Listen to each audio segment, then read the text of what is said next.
morning and welcome to your morning wake up. Mike Austin here at 7:09:22 on our way to that 48 today. Sunshine this morning and clouding up a little later this afternoon, but a warm up on the way here a little bit. So we're all right with that. Traffic looking pretty good. We got that 127 construction, but more construction's on the way as it's needed. Yes, it's needed. And we're getting into that season. Yeah, so on the job today, is your boss going to say, hey, look, you know that project, that thing? Yeah, okay, but and then give you some criticism. Perhaps you'll get it in your own home. It all depends on how the criticism is given. Constructive, I should say, not construction criticism. Constructive criticism given in the right way, meant in the right way. We all need it because that's how you grow. That's how you get better. That's how things sharpen. Joining us now on this whole issue here, Dr. John Braccio, Regional Psychological Services, because how you take that criticism can affect other things in your life, too. drjohnb.com on the web. Doc, good morning. Well, good morning to you, Mike. And, one of the hardest things for human beings to do is to accept criticism. Mm-hmm. This is true even when the criticism is meant to be helpful and constructive. We are basically programmed to want positive feedback that says we are doing a good job and succeeding. Of course, this is not always possible. As part of becoming successful and well-liked is learning from the defeats that we have along the road of learning how to do things correctly. It can be difficult if the person giving the criticism is far from perfect themselves and does it in a demeaning and really non-sensitive manner. It's important to remember that persons who are giving us constructive criticism are really trying to be helpful to us and are not attempting to demean us, regardless of how we interpret what's being said. Now, things not to do when someone is giving us constructive criticism is to become defensive, angry, and just basically shut down and not be willing to talk or listen.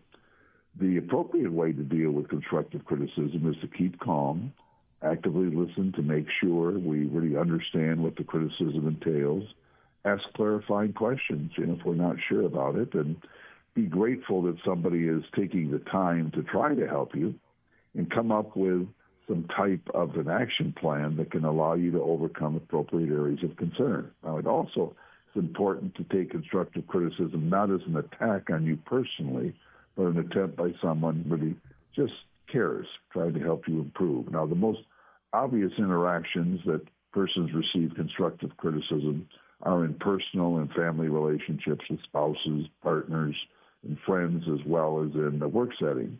Even if we don't like the way the criticism has been presented, it's just important to fairly analyze it, what's being presented, and determine how accurate it may be.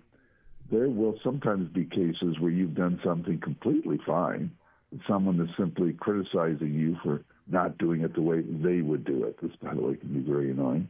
Rather than fight the person, it's just best to accept the intentions are positive and do what you feel is the right thing to do.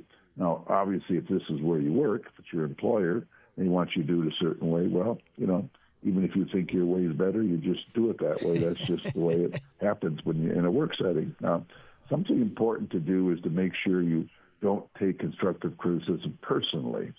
You don't want to do it in a way that you tank your own self-esteem. You try to take the criticism as a means to improve rather than condemning yourself. This is not always easy to do, but important so we can grow as persons and have people feel they can give us constructive criticism and be helpful. Now, another kind of an annoying thing is there are going to be people giving us advice, Mike, that really never get good advice or just seems that they're not very helpful. Oh, yeah, they're there, okay?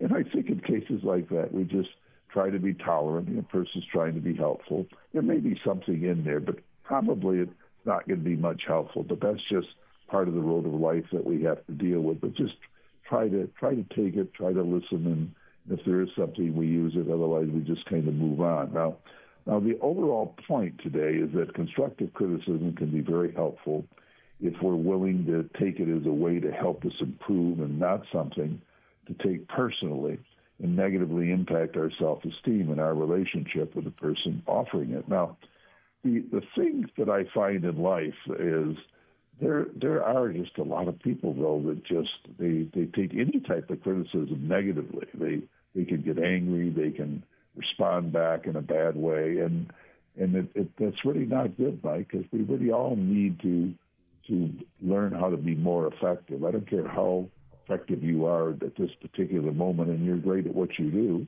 However, there's always new things to learn, new things to make you more effective. And when people take the time to give us some advice, hopefully in good ways and constructively, then we really ought to be open to that and just want to even be looking for it, if you will, and then take it and use it and become more effective. Boy, human interaction in general is just such a minefield, isn't it? Because let's take this, giving criticism. You don't know, maybe the person that you're giving the criticism to, you mean it well, and maybe you voice it and frame it just right, but they already have maybe this, imposter syndrome. They already feel inadequate, and they're overcoming that, and now you say this, and that's off you go. I don't know. I don't know if there's one hard, fast rule to do it. See, and then people can misinterpret things too. I mean, you can even you can say it in a nice way. This would be a better way to do it, and they hear you calling them an idiot and a dummy. There are people like that too that overinterpret. So it's important, I think, if you're doing something, if somebody is trying to be helpful to you, and they're giving you advice, you want to try to be open to people giving you help versus seeing it as an attack and not listening and just shutting down. Because there are people who just say, yeah. You know everything, and I don't know anything, and there you go again.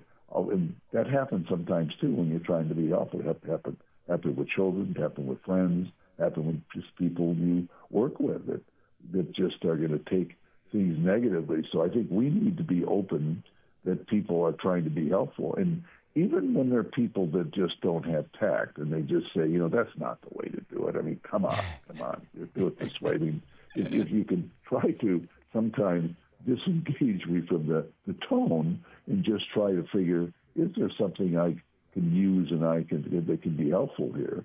And then, again, you don't want to take it personally if you're doing something wrong or inappropriately or in a way that's not efficient. You just want to try to learn, live life, and be as effective as you can be. And if you take any time someone makes a suggestion to you, get mad about it, or just say, "Aren't you a know-it-all?" or "Aren't you Mr. Perfect or Mrs. Perfect?" Good boy. Mr. Perfect. Yeah, you're not going to get very far in life. We do have to be willing to take in constructive criticism. That really the goal is to help us be more effective. And you're going to find effective people. They do interact with people. They're looking how to do things differently, and they don't just attack. And people that are not very effective are very touchy.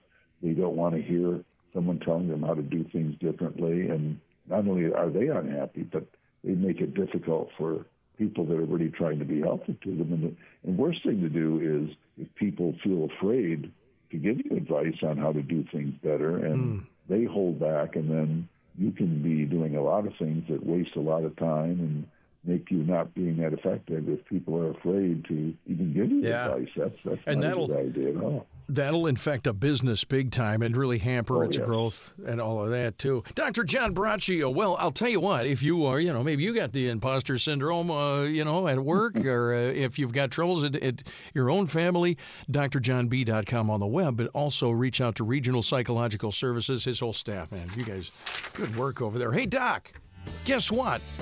As always, we're up on time. I appreciate it, though. Thanks a lot, Always pal. Always a pleasure, buddy. We'll talk to you next week. Bye-bye. All right. See you later. 1320 WILS. It's the latest on the epic fury over Iran. We're going to drop gas prices anytime soon? Probably not.